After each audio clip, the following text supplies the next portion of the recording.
If I started a coaching session with you and asked you what you most deeply believed in, how would you answer that question? Would you have an instant answer? Or would you stall for time by asking me to clarify a little further? How often do you get asked about your values and convictions? What's the toughest or even the most meaningful question anyone's asked you in the last week? As a coach, many people assume I must talk all the time. In reality, I do very little talking, but a lot of asking. I ask people questions almost all day long. I find it's the best way to get people to think critically, creatively, and strategically. It also helps me understand my clients better so that I can figure out what makes them tick or maybe uncover a blind spot or two that will help them perform at a higher level. So back to my original question. What do you believe in? What do you stand for? What won't you stand for?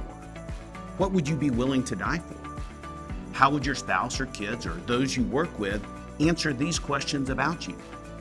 What would they say? Of course, these aren't easy questions, but they are important ones.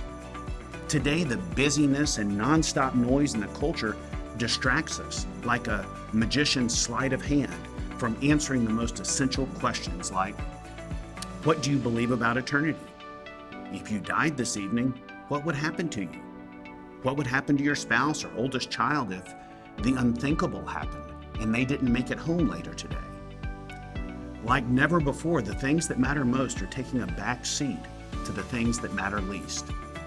As you take care of your daily obligations, I encourage you to confront the questions I just raised. I believe that God loves you and wants a personal relationship with you through His Son. He's not just worth believing in, He's worth following. Anyway, now you know what I believe. This is Tommy Newberry, because mindset makes all the difference.